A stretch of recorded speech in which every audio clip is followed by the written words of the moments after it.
porque todos esses passos de socialização do mundo são os protocolos do controlador financeiro mundial, a oligarquia financeira europeia, a monarquia europeia com o carro-chefe a britânica. Nós sabemos quem são, de onde partem essas ordens, quem está por trás de tudo isso. Sabemos exatamente quem são as pessoas. E sabemos por que Fernando Henrique Cardoso fez isso. Porque o Fernando Henrique Cardoso é um agente consciente do controlador financeiro mundial. Ele preside a Fundação Rockefeller aqui no Brasil. Ele é um internacionalista de carteirinha, um homem já preparado para isso. Sabemos bem por que faz isso, quem dá as ordens a ele, por que faz. Mas também entendemos que existe um contraponto no poder mundial contra os tentáculos do controlador financeiro. Seria a ONU. A ONU nada mais é do que um escritório do controlador financeiro dentro dos Estados Unidos da América do Norte. A Casa Branca, controlada pelo democrata Obama, que também obedece a esse protocolo. Resta apenas uma última fronteira aos Estados Unidos, que é o Pentágono.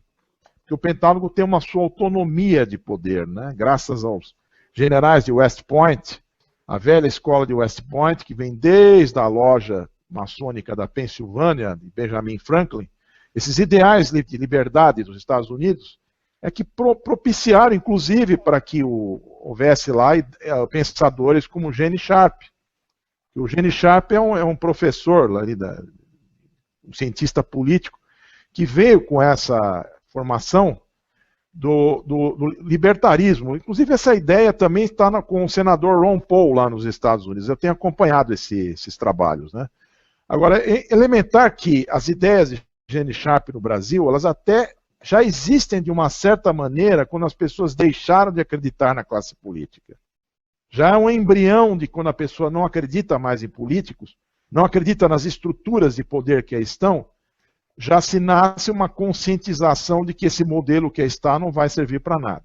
Concordo com o professor, os militares não devem realmente governar, porque eles não foram feitos para isso. Eu concordo com o senhor. Militares não foram feitos para administrar um país.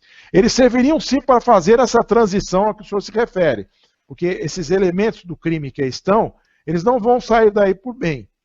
E acho muito difícil que o povo vá lá, arregace as mangas, como uma revolução, e corte as cabeças todas deles em praça pública. Nosso povo não tem tradição de fazer isso. Como o senhor disse, o povo aqui é gado, é massacrado, é morto pelo crime que está aí todo dia matando, são 300 mil vítimas por ano, entre mortes por assassinato violento, por descaso da saúde pública, por todo tipo de descaso que pode ocorrer. Então o Brasil já é um país assassinado, que tem o seu povo destruído e assassinado. Concordo quando o senhor fala dos planos maquiavélicos da implementação do parlamentarismo, que foi o que aconteceu na Europa. E, inclusive, acho um pouco difícil que os britânicos agora eles consigam se libertar da comunidade europeia. Não sei se isso será, porque isso é uma coisa engraçada. Dentro da própria Inglaterra está o inimigo dos britânicos, porque lá tem um interesse que vai muito além do patriotismo britânico. O interesse do controlador financeiro é o interesse de controlar o mundo através da nova ordem mundial. Isso para eles não interessa se vai prejudicar a vida do cidadão britânico, se a libra esterlina vai ser comprometida, isso para eles não interessa. O que interessa é o lucro absoluto, o domínio absoluto das riquezas mundiais. Isso interessa a eles. Já são 300 anos que eles fazem isso, muito bem feito. Começou com o Amschel Bauer Rothschild, começou com essas ideias, quando ele deu as cartas aos seus filhos para cada um ocupar um flanco bancário no extremo da Europa. Eles foram aparelhando o sistema financeiro até que controlaram tudo. E hoje controlam realmente todas as finanças do mundo. Então, quer dizer, o domínio do mundo é econômico, não é político. O professor tem razão. Não é a política que controla o mundo, é a economia. É o lado financeiro que dá as cartas a essa questão. E eles usam esse viés ideológico porque eles agem onde o povo é imbecilizado e idiotizado, que no caso o Brasil e outros países. Infelizmente, a idiotização do povo é um fenômeno mundial. E aí entra aquele capítulo que eu citei do Instituto Tavistock, da engenharia de controle psicossocial de massa, onde eles reinserem os valores que eles querem para dominar as populações e fazer o que eles bem entenderem, como eles vêm fazendo há muito tempo. Os que tentaram romper esse grilhão, começou lá atrás com a morte de Abraham Lincoln, tivemos a morte do John Fitzgerald Kennedy, que queria acabar com o Federal Reserve, que é o banco central do controlador dentro dos Estados Unidos. Então, toda pessoa que tenta romper as amarras do Chatham House, ela é eliminada fatalmente, porque não interessa ao controlador financeiro que qualquer país tenha sua soberania. E, bem lembrado, o professor falou, realmente Fernando Henrique fez essa traição, criando esse protocolo lá dentro da ONU. Sabemos que a ONU tem alguma ingerência, porém, esbarra nos interesses próprios do Pentágono, que vão muito além do que a ONU faz. As pessoas fazem uma confusão muito grande em achar que a ONU é que manda em tudo dentro dos Estados Unidos. Até certo ponto. Porque os interesses estratégicos do Pentágono vão muito além do que as pessoas podem imaginar. Porque a guerra do poder real é entre o Pentágono, nós entendemos, entre o poder bélico mundial que está nas mãos deles e o poder do controlador financeiro. Porque Vladimir Putin só tem poder porque ele obedece ao controlador financeiro. Ele é o herdeiro da antiga KGB, herdeiro de todas as máfias russas estão na mão dele agora.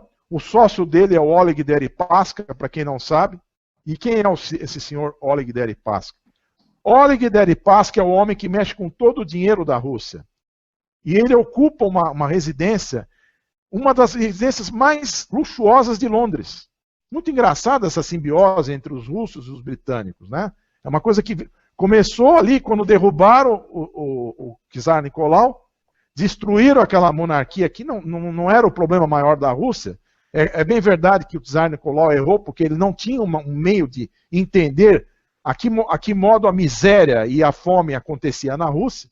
Ele não era bem assessorado, nós sabemos disso, conhecemos a história da monarquia russa e entendemos o que aconteceu ali, porque interessava sim aos britânicos derrubar todas as monarquias que faziam frente a deles. Isso começou lá atrás, bem antes da virada do século XIX para o século XX, culminou com a proclamação depois da República Brasileira.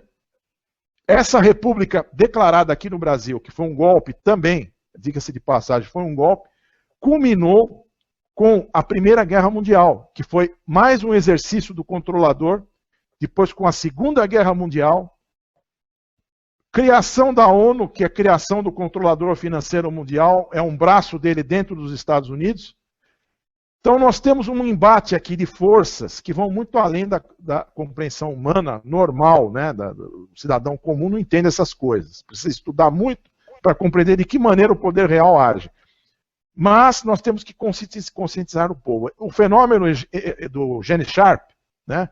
Que é o entendimento que o povo já percebe que tem que agir por si mesmo e tomar as rédeas e escolher o que é melhor para a vida dele, já vem ocorrendo no Brasil, mas não da maneira que nós queríamos. Que eu escutei até no chat uma pessoa colocar, o povo não tem um preparo mental para assimilar totalmente as ideias do Gene Sharp. Eles não entenderam ainda como funciona. Porém, o primeiro sintoma que eu vi das ideias de Sharp foi quando o povo parou de acreditar nos políticos. Isso é muito bom, isso é positivo para o povo brasileiro. Não acreditar nos políticos, que são todos mentirosos. Todos eles. É um teatrinho. O L'Oréal até disse aí, é um teatro de mentiras. Não passa de uma grande farsa essa republiqueta de Araque que nós temos aqui. Eu até acho que seria bom se houvesse uma interferência militar para fazer uma transição em um novo regime, poderíamos até chamar Dom Bertrand, não tem problema nenhum. Nós chamaremos até os monarquistas, não há problema nenhum.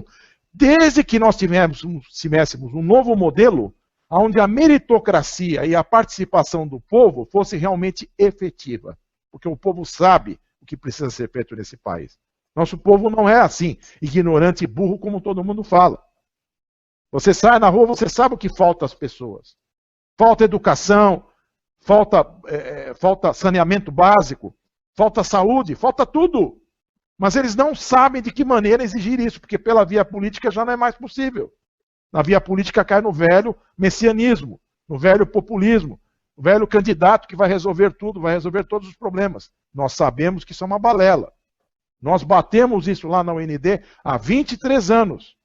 São 23 anos de estudos para descrever de que maneira o controlador criou o cenário nas Américas para impedir o crescimento das Américas. Porque se não houvesse interferência do controlador financeiro, as Américas seriam uma potência mundial, não há dúvida alguma. Não haveria. O Brasil seria uma grande potência no mundo. Não seria esse paizinho que obedece a ditames externos, que é o nosso caso. Estamos obedecendo ditames de uma cartilha externa de poder. E os políticos são os agentes conscientes desse processo. Eles obedecem essas cartas. Tanto que o Fernando Henrique é o presidente da Fundação Rockefeller no Brasil. Quem é a Fundação Rockefeller? É um braço do controlador financeiro dentro dos Estados Unidos da América do Norte. As pessoas sabem, as pessoas que estudam, vão atrás dos assuntos, descobrem a verdade. Mas é uma parcela ainda pequena da população. A população não vai ter tempo de assimilar isso. Portanto, nós vamos precisar de uma mudança. Sim, essa mudança poderia vir com os militares? Talvez. Eu não sei dizer. Eu não faço futurologia. Eu não arrisco aqui a fazer uma previsão. Né? Nós não podemos ser profetas nesse momento. Não podemos errar por questão de fazer profecias. Nós temos que partir do ponto que esse que o professor falou é muito bem colocado. O povo tem que se conscientizar e entender que ele tem que parar de ser enganado. Esse é um fenômeno positivo e muito bom na sociedade brasileira, porque rompe com aquele negócio de acreditar em político, acreditar em salvador da pátria, acreditar que candidato A, ou B ou C vai resolver. Não resolve nada. E os militares, eu concordo com o professor, eles não foram feitos para governar. Esse não é o papel das Forças Armadas, não é governar. Pode-se sim haver uma interferência deles para você fazer uma transformação, mas não para governar, porque não dá certo. Sabemos que não dá certo. Sabemos que resolve, mas é paliativo, como o professor colocou. Muito bem colocado. Porque os militares não foram concebidos para ser administradores de um país. Não é essa a função deles. E eles sabem muito bem disso. Eles são os primeiros a falar isso. Agora, o que nós precisamos é mudar o regime. Aí a Marília falou uma coisa interessante. Eles não vão sair daí com tapinha nas costas. E o povo brasileiro, eu acho difícil que faça uma revolução assim, de arregaçar as mangas e ir lá e tirá-los na força. Nosso povo não tem tradição de revolta. Aqui não vai acontecer uma revolução francesa. Ninguém vai sair, colocar uma guilhotina em cada lugar e cortar uma cabeça. Eu até penso, bom seria se isso existisse no Brasil, se o povo reagisse dessa maneira, porque é mais sangue do que já foi derramado. Vamos pensar, vamos raciocinar. Mais sangue do que os regimes do crime já derramou de brasileiros, se nós brasileiros tivéssemos que acabar com o sangue deles, não seria problema nenhum. Mas será que o povo tem preparo psicológico para fazer uma revolução a esse tipo? Será que o nosso povo arregaçaria as mangas, invadiria os palácios e pegaria esses homens? Eu acho muito difícil. Nosso povo não tem tradição disso. Veja você, tem tradição para pegar numa partida de futebol e um mata o outro lá. É uma coisa absurda. Né? Por causa de time de futebol, o sujeito vai lá e faz o diabo, faz até uma guerra. Mas não faz uma guerra para tirar essa gente do poder. Tanto que é que as manifestações provaram isso. Foram feitas várias manifestações lá em Brasília, várias pessoas foram lá se manifestar, enfrentaram até polícia, apanharam, receberam até tiro houve ali. É um absurdo. E alguém foi lá e tirou os governantes do poder? Não. Porque o nosso povo não tem tradição de fazer esse tipo de coisa. Agora, esse fenômeno que o professor colocou, da conscientização e do Gene Sharp sendo aplicado aqui da maneira que as pessoas não acreditam mais nessa gente, isso é positivo demais. Porque isso rompe com aquela cadeia da imbecilização, que o sujeito acredita que o político vai resolver o problema dele. Não vai. Nós temos que acabar com essa cultura da politização. Porque o que manda no mundo não é a política, é a economia. Por isso que estão colocando parlamentos em todo lugar. Que assim os planos de dominação econômica são muito mais bem engendrados. Nós sabemos disso. Agora, não podemos explicar isso para todos os brasileiros. O que nós podemos fazer é ir conscientizando. Eu fico muito contente de ver que o Facebook, hoje em dia, é uma ferramenta de conscientização.